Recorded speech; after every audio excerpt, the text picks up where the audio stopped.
November 1945. The cold air cut through the thin walls of Displaced Persons Camp New Hope near Nuremberg. In the mess hall, three women sat apart from the others, their shoulders hunched, their eyes cast down. Greta, Helena, and Anna, survivors who carried shame so deep it had become their identity. They had been told by everyone, including themselves, that they were ruined, beyond saving, that what had been done to them had left them worthless. Then Corporal Jimmy Murphy appeared with boxes of something they'd never seen before: bright orange powder and curved noodles, American macaroni and cheese. When Greta took her first bite, tears rolled down her cheeks. "It tastes like safety," she whispered. "Like no one expects anything from me for eating it." How could something as simple as a bowl of unfamiliar food crack open hearts that had been sealed shut by trauma? Hit that subscribe button if you want to hear more incredible untold stories from history, and let me know in the comments what city you're watching from. It's amazing to see how far these stories of hope can travel. Corporal James Murphy stepped off the transport truck into the muddy courtyard of Displaced Persons Camp New Hope, his boots squelching in the August heat that hung heavy over the bombed-out landscape near Nuremberg. At 22, Jimmy still carried the earnest posture of a farm boy from Illinois, though months of witnessing Europe's devastation had added lines around his eyes that hadn't been there when he'd left home. The chaplain's cross on his collar caught the late afternoon sun as he shouldered his duffel bag and took in the sprawling collection of temporary barracks and canvas tents that housed thousands of souls displaced by a war that had finally, mercifully ended. The camp administrator, a harried German civilian named Herr Brenner, approached with clipboard in hand and sweat staining his shirt. "Corporal Murphy, welcome to New Hope," he said in heavily accented English. "Your predecessor left detailed notes about the various groups. Most are straightforward: Polish laborers, displaced families, some refugees from the East. But we have a section of women who require special handling." Brenner gestured toward a cluster of smaller barracks set apart from the main camp. "Comfort girls, you understand?" "They keep to themselves mostly." Jimmy nodded, thinking he understood perfectly. Comfort girls, women who provided comfort to other survivors, no doubt, probably nurses or volunteers who helped ease the suffering of their fellow displaced persons.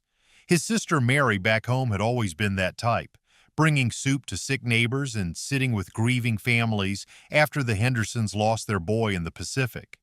These women probably had hearts just as big. "I'd like to meet them," Jimmy said, adjusting the strap of his bag. "See if they'd be willing to help serve meals to the new arrivals coming in tomorrow. We could use all the helping hands we can get." Herr Brenner's eyebrows shot up. "I'm not sure that's advisable, Corporal. These women, they have a particular history. Perhaps it's better to leave them undisturbed." But Jimmy was already walking toward the isolated barracks, his chaplain's instincts telling him that anyone set apart probably needed connection more than anyone else. He'd seen enough lonely people in this broken continent to recognize the signs. As he approached the first building, he could hear muted voices speaking in what sounded like German and Polish, punctuated by long silences that seemed to carry their own weight. He knocked gently on the doorframe. "Hello? My name is Corporal Murphy. I'm the new chaplain here." The voices inside stopped abruptly. After a long moment, the door opened just a crack, revealing a single dark eye peering out. The eye belonged to a woman who appeared to be in her late 20s, with light brown hair pulled back severely and cheekbones sharp enough to suggest she hadn't been eating enough for quite some time. "We are not interested in salvation," she said in careful English, her accent German but educated. "Please go away." "I'm not here about salvation," Jimmy said softly, removing his cap. "I'm here about supper. We have a transport of new folks arriving tomorrow morning, and I was hoping some of you might be willing to help serve meals. Nothing complicated, just ladling soup, handing out bread, the kind of work that makes people feel welcomed." The eye studied him for a long moment, then the door opened wider. The woman stepped out, and Jimmy could see she wore a dress that had once been well made, but now hung loose on her frame. Behind her, two other women lingered in the shadows of the doorway. one younger with blonde hair, another with the careful posture of someone who had once worked with her hands. "I am Greta," the first woman said, her voice carefully controlled. "These are Helena and Anna. We do not—" She paused, seeming to choose her words carefully. "We do not serve men anymore." The way she said it made Jimmy's chest tighten with a recognition he couldn't quite name. Something in her tone, the way she held her shoulders rigid, the manner in which all three women stood ready to bolt. It reminded him of something. Someone. "I understand," he said, though he wasn't sure he did. "But these would be families mostly, women with children, people who've been traveling for days and just need a hot meal and a kind face. Nothing more than that." The blonde woman, Helena, spoke up from behind Greta. "You say nothing more, but men always want more. Always." The third woman, Anna, stepped forward slightly. She had the gentle eyes of someone who had once cared for others, though those eyes now held a wariness that made Jimmy think of wounded animals. "What do you want from us?" she asked quietly. "Just your help," Jimmy said, and meant it. "Tomorrow morning, 7 o'clock. If you decide you want to lend a hand, there'll be aprons and serving spoons waiting. If not, that's fine too. No one will bother you about it either way." He started to turn away, then paused. "I'm sorry, I didn't catch your names properly. Could you tell me again?" The three women exchanged glances. It was such a simple question, but something about the way they looked at each other suggested it wasn't simple at all. "Greta Hoffman," the first woman said slowly, as if testing whether the name still belonged to her.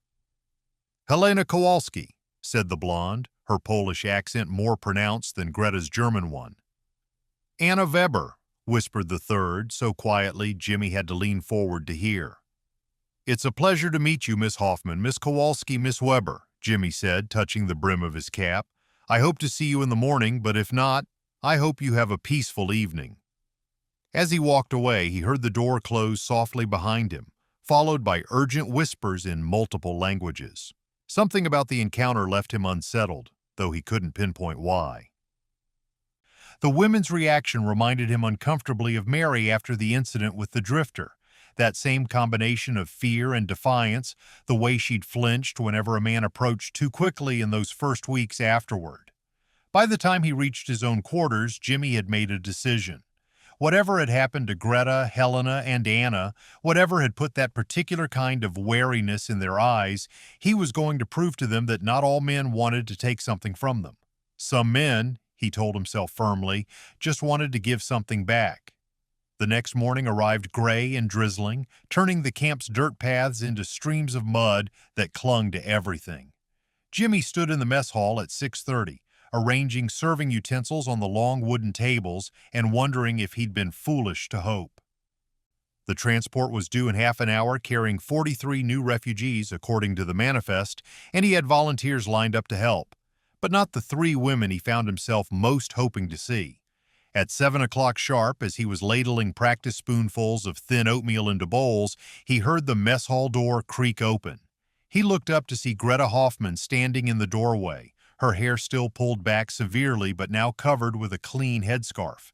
She wore the same loose dress as yesterday, but she'd pinned it to fit better, and Jimmy noticed she'd polished her worn shoes. "Miss Hoffman," he said, setting down the ladle, "I'm glad you came." "I did not come to serve men," she said quickly, her accent making the words sound clipped and defensive. "Only women and children, as you promised." "Only women and children," Jimmy confirmed. "Would you like an apron?" She nodded curtly, and he handed her one of the clean white aprons that had been donated by some American relief organization. As she tied it around her waist, Helena appeared in the doorway, followed by Anna. Both women looked as if they might bolt at any moment, but they stepped inside and closed the door behind them. "We will try," Helena said in her careful English, "but if there are problems, we leave immediately." "Of course," Jimmy said.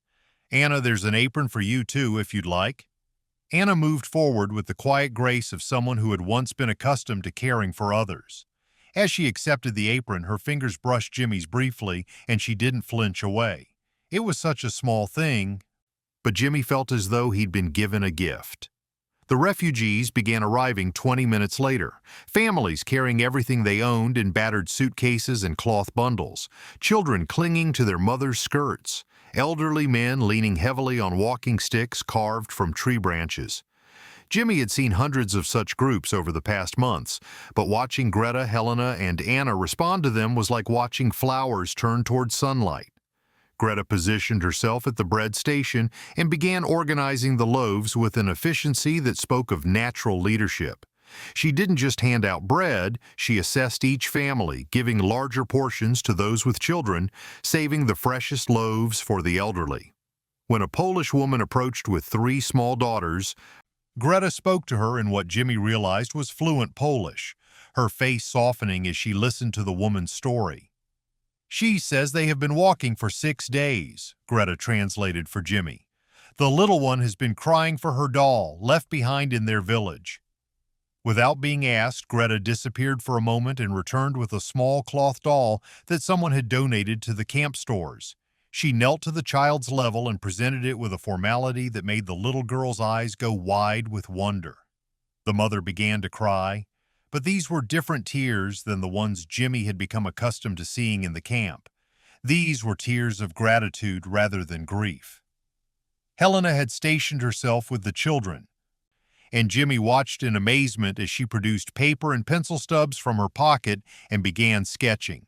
She drew simple pictures, a house, a tree, a smiling face, and taught the children the English words for each. Within minutes, she had a small circle of youngsters around her, their earlier shyness forgotten as they practiced their new vocabulary. "House," Helena would say, pointing to her drawing. "House," the children would chorus back, their voices bright with the pleasure of learning. "Very good. Now tree." Anna moved among the families like a gentle ghost, her trained eye catching things others missed.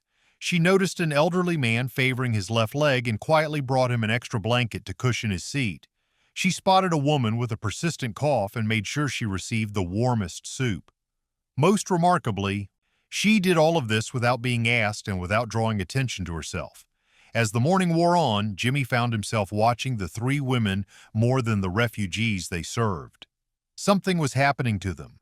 He could see it in the way Greta's shoulders gradually relaxed, in how Helena's smile became less careful and more genuine, in the way Anna began humming softly as she worked.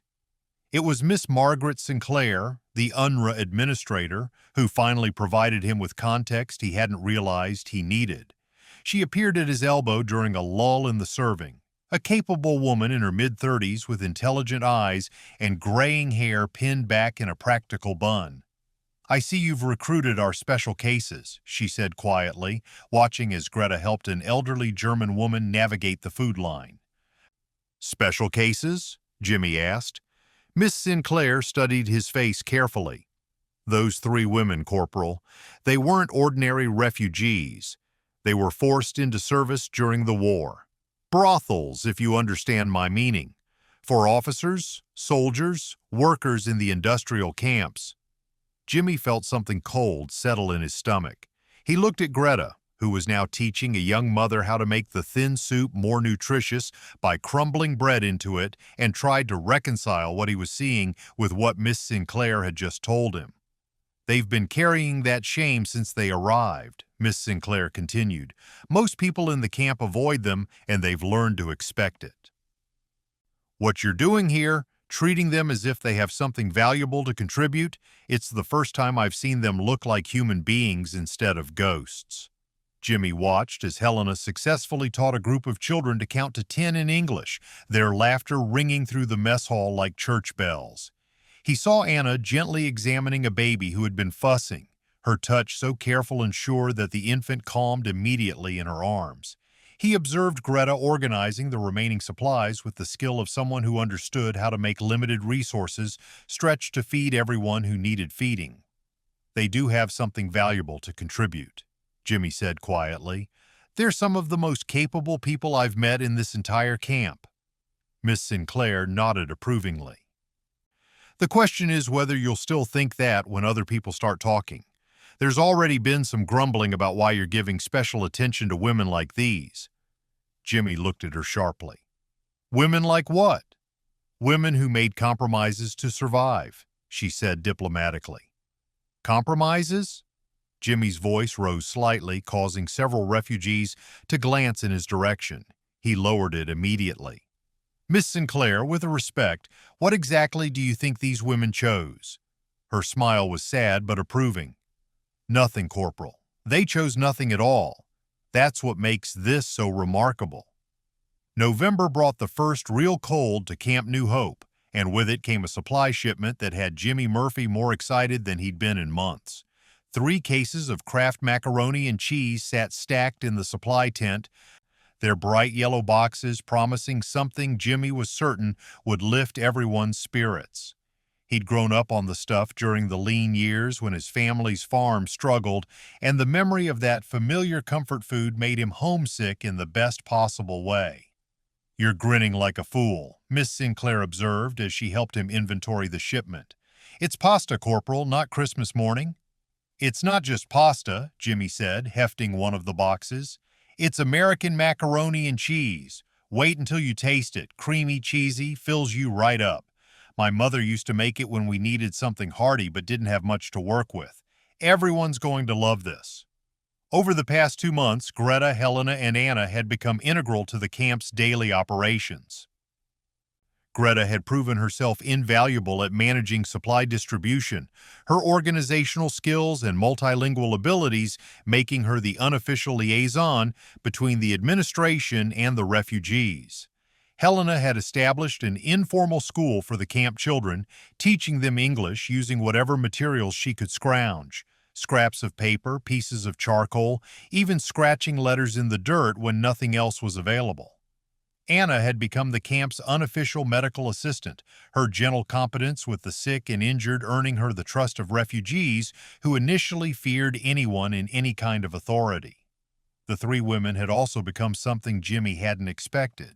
Friends, not just to him, but to each other in a way that seemed to surprise them as much as anyone else. He often saw them walking together in the evenings, their conversations a mixture of German, Polish, and halting English, punctuated by laughter that grew more frequent as the weeks passed. So when he announced his plan to prepare the American macaroni and cheese for the entire camp's evening meal, he was particularly excited to see their reaction. He imagined their faces lighting up as they tasted something so fundamentally comforting, so different from the thin soups and dark bread that had been their staple.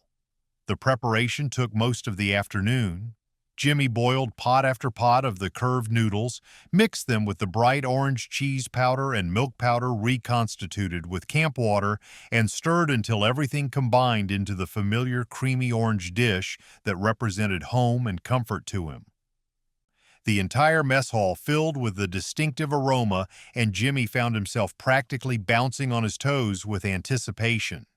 Dinner time arrived, and the refugees filed in as usual.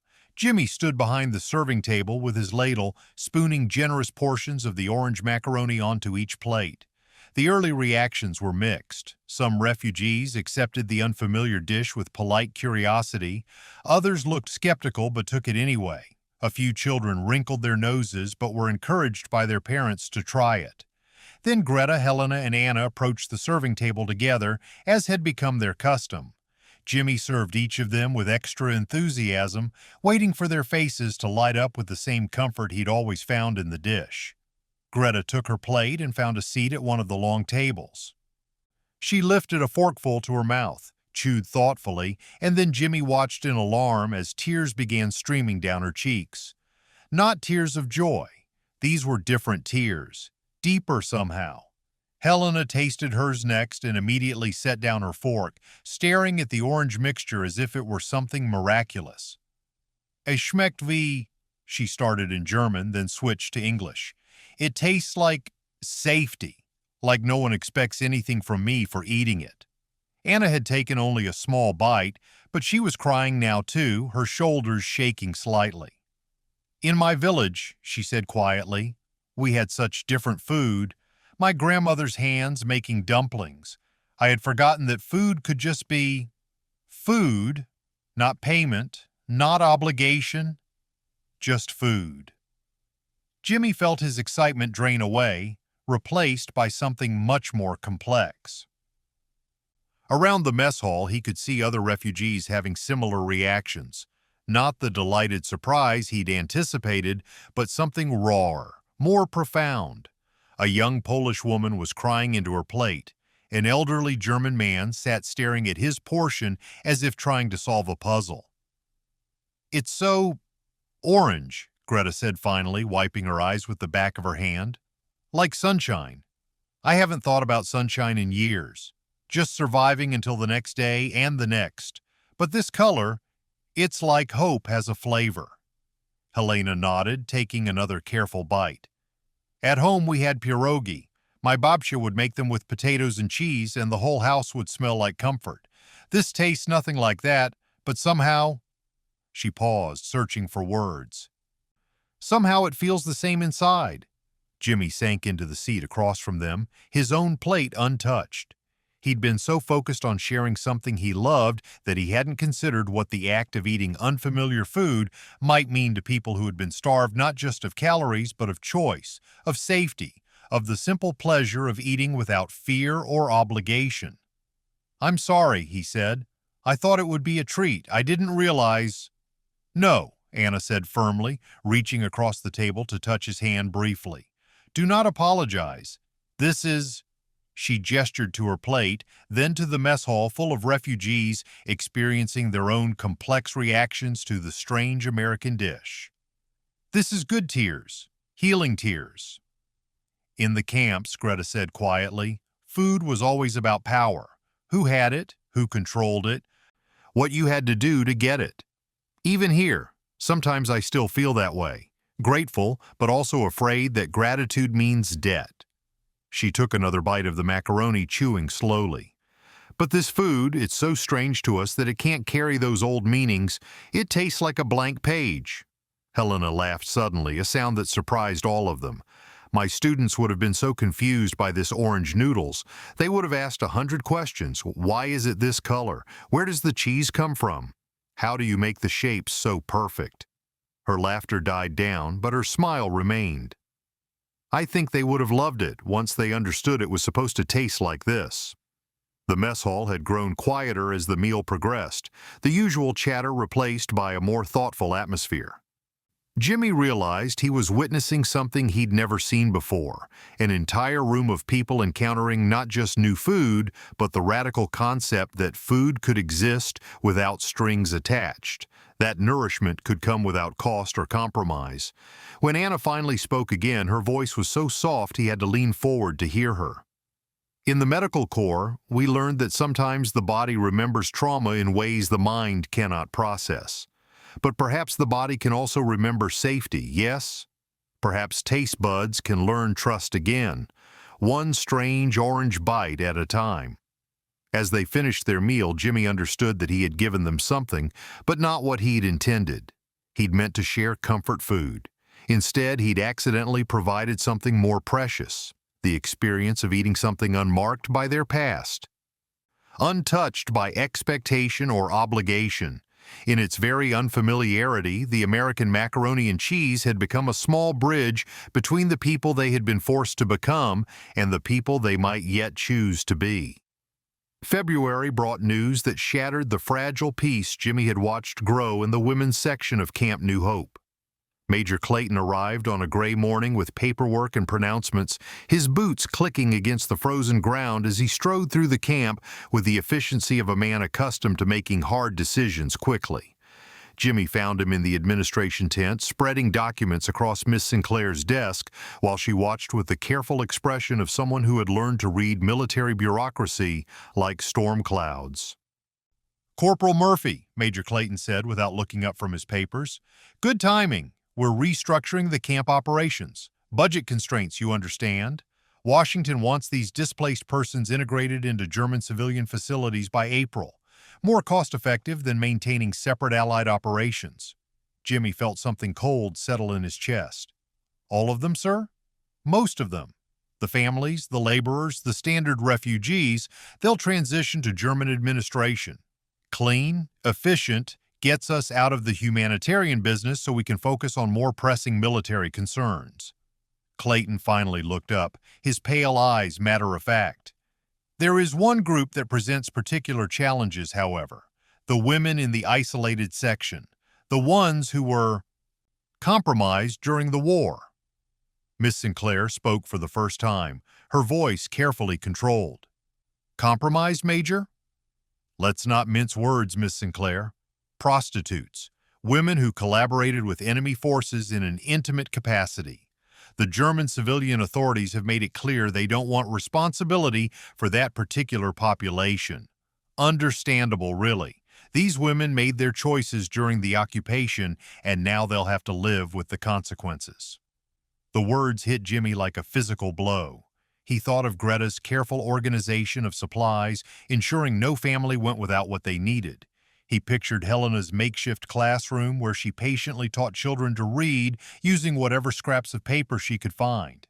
He remembered Anna's gentle hands caring for the sick, never hesitating to comfort a crying infant or tend a fever in the middle of the night. With respect, Major, Jimmy said, his voice tight, I don't think those women made choices at all. Clayton's eyebrows rose. Come now, Corporal. Survival requires decisions. These women decided to live, regardless of what that required. Now the war's over, and they need to accept the consequences of those decisions. And what consequences are you proposing, sir? Relocation to a facility outside Munich. Minimal resources, minimal supervision. Frankly, they're lucky we're providing anything at all. Many would argue they should fend for themselves entirely. Jimmy's hands clenched at his sides. Sir, these women have been instrumental in running this camp.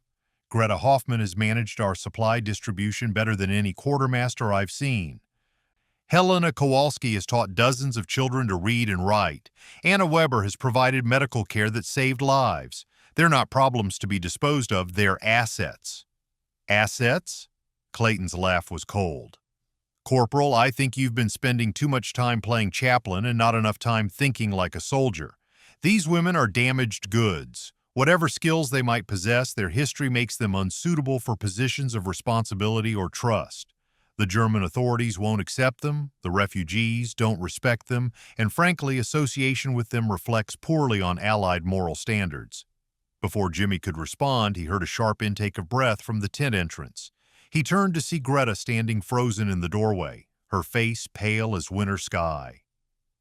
She must have come looking for Miss Sinclair about some administrative matter, but instead she'd heard herself and her friends dismissed as damaged goods, unworthy of basic human dignity.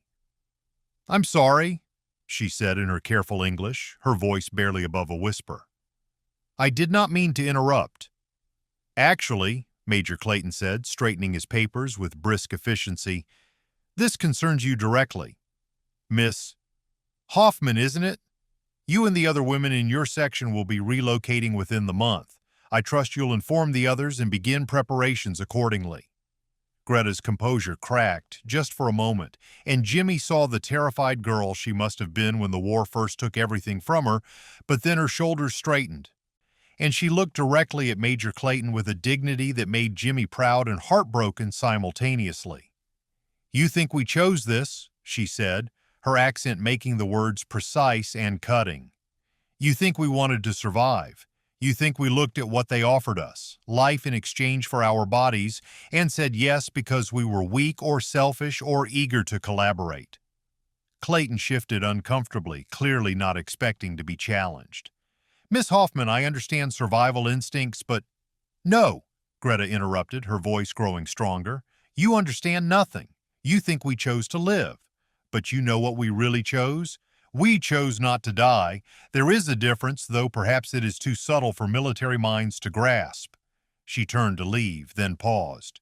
You want to know what choices we made? Helena chose to keep teaching children their letters, even when they beat her for spreading Polish culture.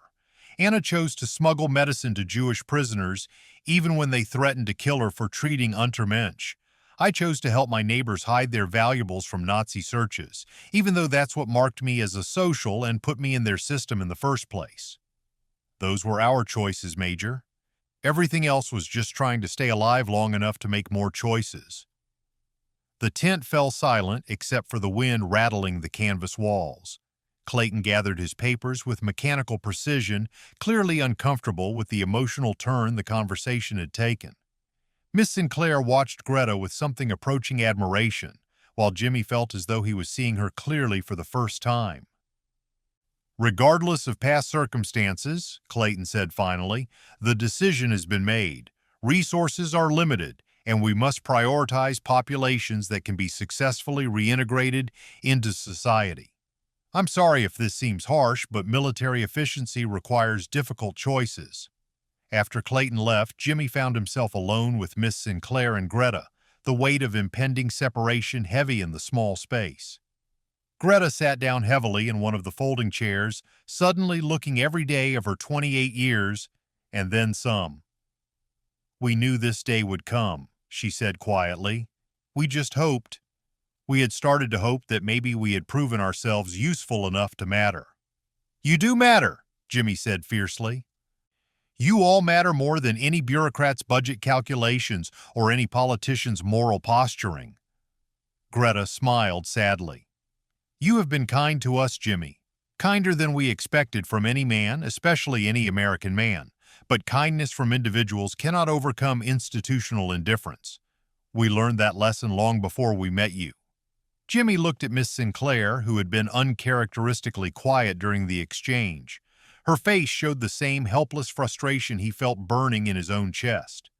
Three women who had survived the worst humanity could devise were about to be abandoned by the very forces that claim to represent justice and liberation. "There has to be something we can do," he said. Miss Sinclair finally spoke, her voice thoughtful. "Maybe there is. But it would require thinking like bureaucrats rather than humanitarians, and it would require convincing people in authority that these women are more valuable as assets than they are burdensome as problems." Greta looked between them with the weary hope of someone who had learned not to expect rescue but couldn't quite stop longing for it. "What do you mean?" "I mean," Miss Sinclair said slowly, "that if we can't change how they see your past, maybe we can change how they see your future."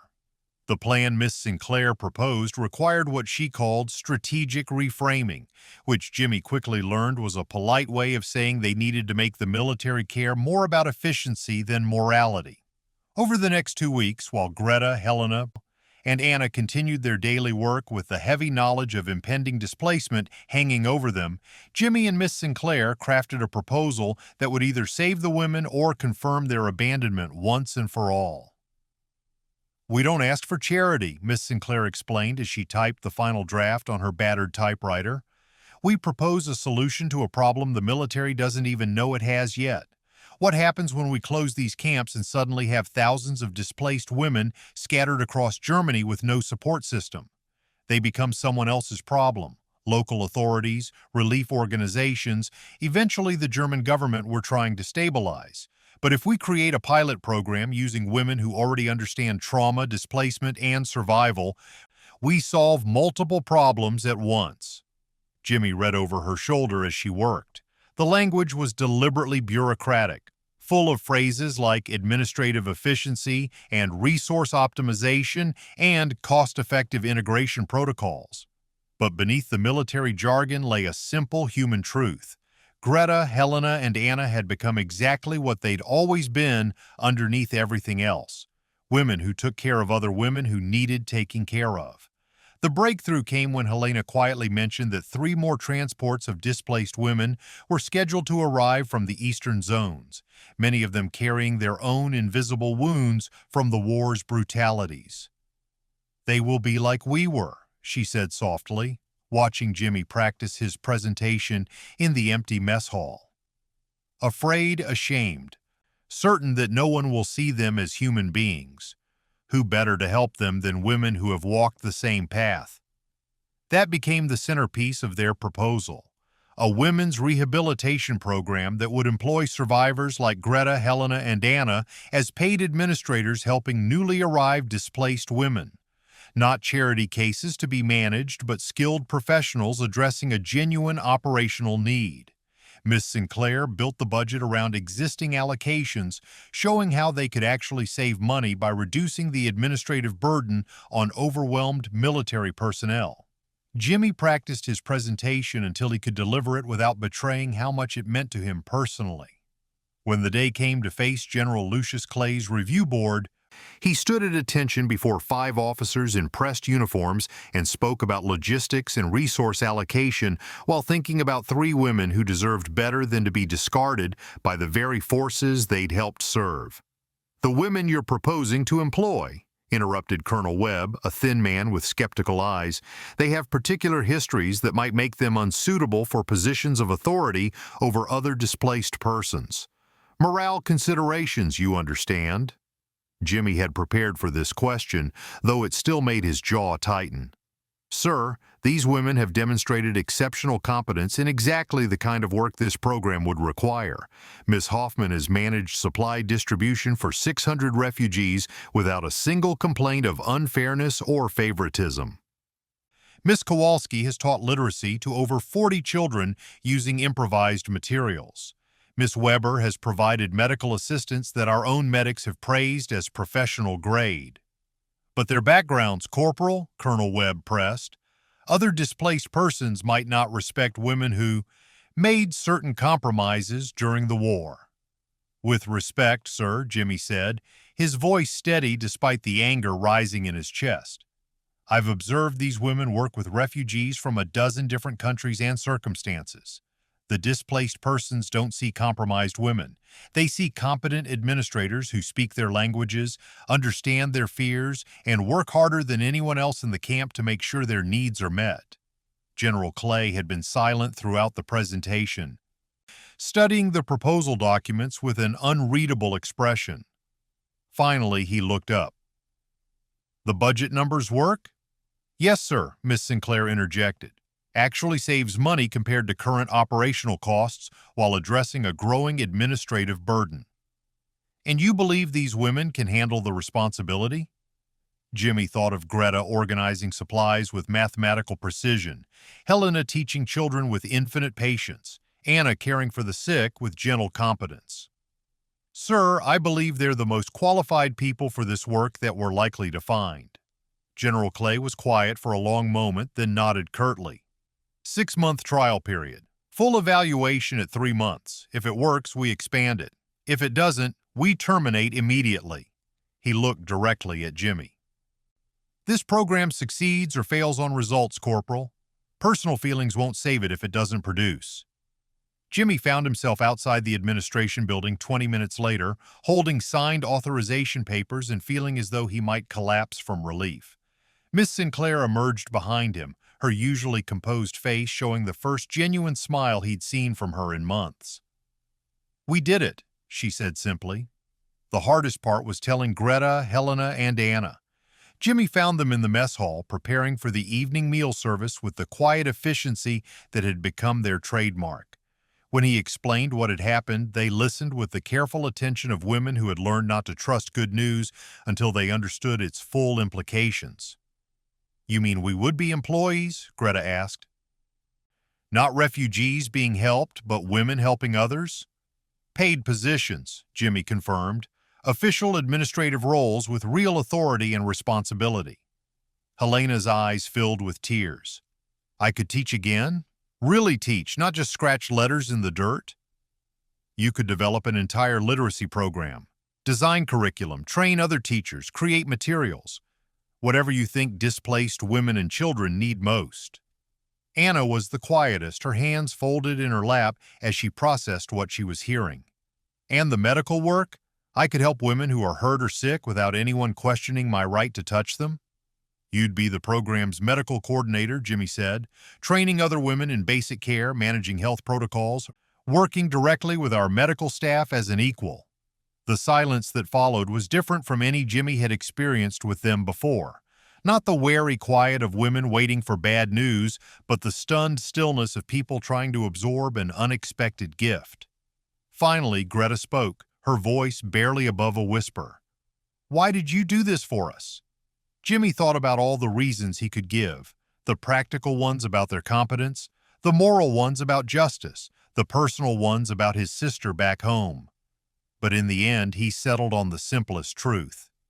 "Because you earned it," he said. "Every day since I met you, You've proven that you're exactly who you choose to be now, not who circumstances forced you to become then. This program doesn't change you. It just finally gives you official recognition for what you've been doing all along. When Anna finally smiled, it was the first time Jimmy had seen her face completely unguarded. "We get to keep our names," she said softly. "Our real names, on real papers, doing real work that matters." "You always had your names," Jimmy said. "Now everyone else will finally learn to use them properly."